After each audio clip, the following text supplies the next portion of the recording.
الجھے ہوئے لوگوں سے گریزاں نہ ہوا کر، الجھے ہوئے لوگوں سے گریزاں نہ ہوا کر، حالات کے قبروں کے کتبے بھی پڑھا کر، ہر وقت کا ہنسنا تجھے برباد نہ کر دے، تنہائی کے لمحوں میں کبھی رو بھی دیا۔ ملے دوست ملے یار ملے، کتنے ہمدرد ملے دوست ملے یار ملے، سب ابھرتے ہوئے سورج کے پرستار ملے۔ زندگی تو ہمیں بازار میں کیوں لے آئی، زندگی تو ہمیں بازار میں کیوں لے آئی، ہم تو یوسف بھی نہیں کہ کوئی خریدار ملے۔ واہ واہ واہ واہ۔ کسی تھی تمام شب اسی بے کسی میں سحر ہوئی، یہی بے کسی تھی تمام شب اسی بے کسی میں سحر ہوئی، نہ کبھی چمن میں گزر ہوا نہ کبھی گلوں میں بسر ہوئی۔ تو ادھر ادھر کی نہ بات کر یہ بتا کہ قافلہ کیوں لٹا، تو ادھر ادھر کی نہ بات کر یہ بتا کہ قافلہ کیوں لٹا، مجھے رہزنوں سے گلہ نہیں تیری رہبری کا سوال۔ واہ واہ واہ واہ۔ سی دل میں اٹھتی ہے ایک درد سا جگر میں ہوتا ہے، ایک خوف سی دل میں اٹھتی ہے ایک درد سا جگر میں ہوتا ہے، ہم راتوں کو اٹھ اٹھ روتے ہیں جب سارا عالم سوتا ہے۔ مٹا دے اپنی ہستی کو اگر کچھ مرتبہ چاہے، مٹا دے اپنی ہستی کو اگر کچھ مرتبہ چاہے، خاک میں مل کر گلے گلزار ہوتا ہے۔ قلم میرا قاصر زباں میری عاجز، محمد کی عظمت بتاؤں میں کیسے، قلم میرا قاصر زباں میری عاجز، محمد کی عظمت بتاؤں میں کیسے، محبوب رب و امام الرسل ہو فضائل مکمل سناؤں میں کیسے۔ ہٹ کر چلے وہ ہم سے جسے سر عزیز ہو، ہم سرفروں کے ساتھ کوئی سرفرا چلے۔ اگر کود پڑا آتش نمرود میں عشق، اب ہے محو تماشا لبام ابھی۔ یہی عشق اگر ایک طرف حسن یوسف پر زنان مصر کو فریفتہ و دیوانہ بنا کر انگلیاں کٹواتا ہے، تو دوسری طرف عشق محمد پر سرشار شمع نبوت پر نثار صحابہ کرام کو راہ حق میں گردنیں کٹوانے اور شہادت کو فزت برب الکعبہ کہنے کا شوق و ذوق عطا کرتا ہے۔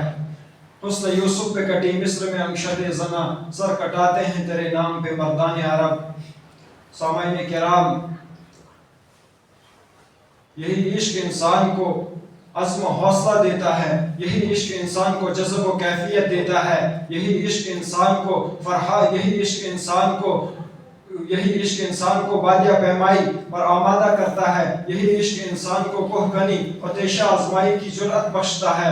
ہاں اگر یہ عشق مجازی ہو، حسن ظاہر اور جمال محبوب ہی عشق کی انتہا ہو، پھر یہ عشق عقل و خرد سے بیگانہ کر دیتا ہے اور فرحات بنا کر صحرا و جنگل کی راہ دکھاتا ہے، اور مجنوں بنا کر صحرا و جنگل کی راہ دکھاتا ہے اور فرحات بنا کر پہاڑوں کی گود میں پہنچا دیتا ہے۔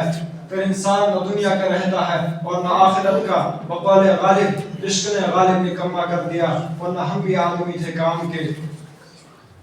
ہاں اگر عشق حقیقی کی لذت انسان پا لیتا ہے، پھر انسان کو عبادت کی لذت اطاعت کی مٹھاس سے ہمکنار کر دیتا ہے، اور پھر یہ عشق انسان کو سست رفتاروں کو تیز گام، نکموں کو کارآمد بنا دیتا ہے۔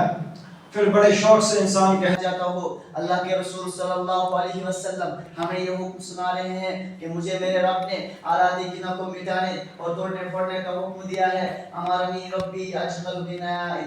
آج ہماری تباہی کا بڑا راز اسی میں مضمن ہے کہ آج غیر جانتے ہیں کہ مسلمانوں کو اسلام سے خارج تو نہیں کر سکتے، مگر ان کو اس طرح کر دیا جائے کہ وہ اسلام پر چلنے والا نہ رہے، اس لیے وہ آرات لہو العظم کو خاص کر مسلمانوں میں زیادہ پھیلانے کی کوشش کرتے ہیں، تاکہ وہ عیش و عشرت میں پڑھ کر اسلام کی طرح راجع نہ ہو، اور اسلام میں گانا بجانا اور سننا سب حرام قرار دیا ہے۔ مسلمانوں کے لیے اس میں تباہی ہے، مگر مسلمان آج غیر کی تہذیب کے پیچھے۔ الحمدللہ رب العالمین، والصلاة والسلام علی رسولہ محمد وعلی آلہ واصحابہ اجمعین، اما بعد، اعوذ باللہ من الشیطان الرجیم، بسم اللہ الرحمن الرحیم، ان تنصروا اللہ ینصرکم ویثبت اقدامکم وقال الله في موضع آخر ولا تهنوا ولا تحزنوا وأنتم الأعلون إن كنتم مؤمنين صدق الله العظيم. جب گلستان کو خون کی ضرورت پڑی تو سب سے پہلے ہی گردن ہماری کٹی. اب کہتے ہیں ہم سے یہ اہل چمن یہ چمن ہے ہمارا تمہارا نہیں. مقتل کی طرف اب جاتے ہیں اے موت تیرے لب چوم کے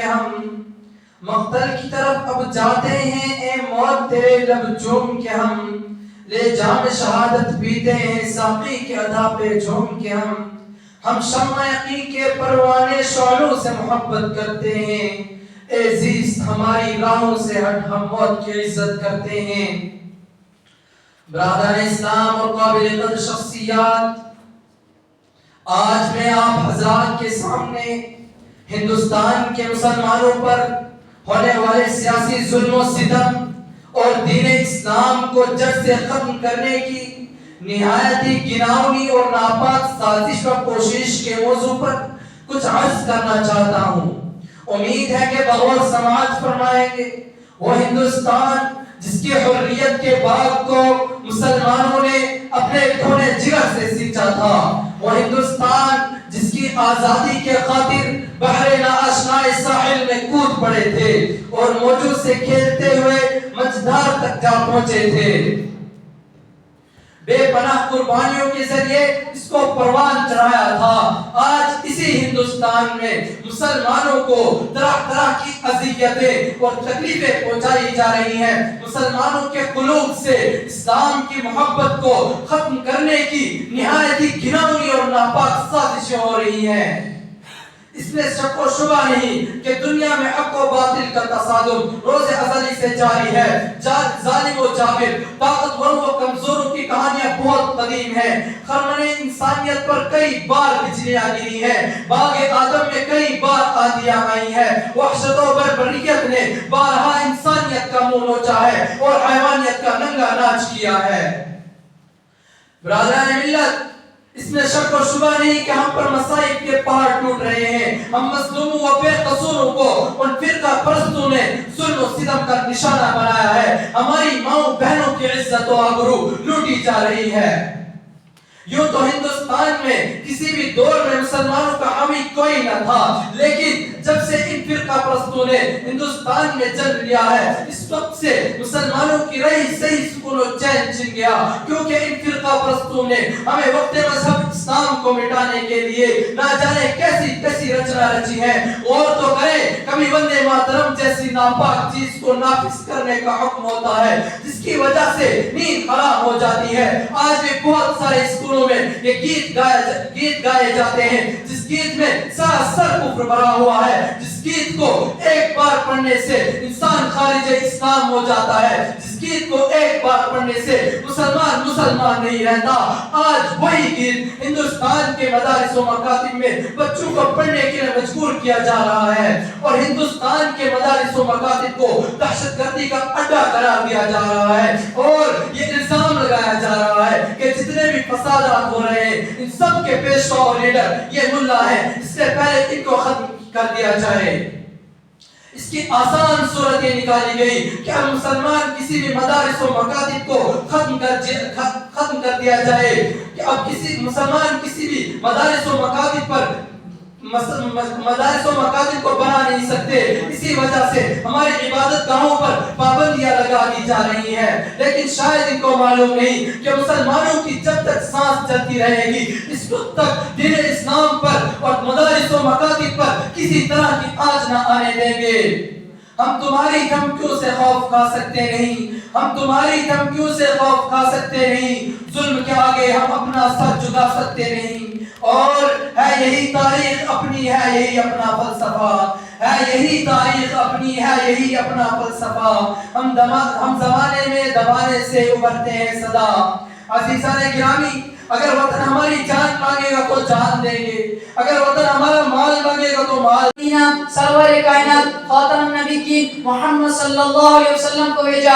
اب نبیوں کا سلسلہ ختم, رسولوں کا سلسلہ ختم, اب قیامت تک کوئی نبی نہیں آنے والا. یہ دین آخری دین ہے, یہ شریعت آخری شریعت ہے. لیکن یہی وجہ ہے کہ اللہ پاک نے آپ صلی اللہ علیہ وسلم کو صحابہ کرام کی وہ پاکیزہ مقدس جماعت عطا فرمائی ہے جنہوں نے دین اسلام کو زندہ کرنے کے لیے اور پھیلانے کے لیے تن من دھن کی بازی لگا دی. چنانچہ تاریخ شاہد ہے ان سچے جانشینوں نے دین اسلام کی خاطر وہ قربانی پیش کی ہے جس کی نظیر پیش کرنے سے عالم انسان تائید امن خالی ہے. یہی وہ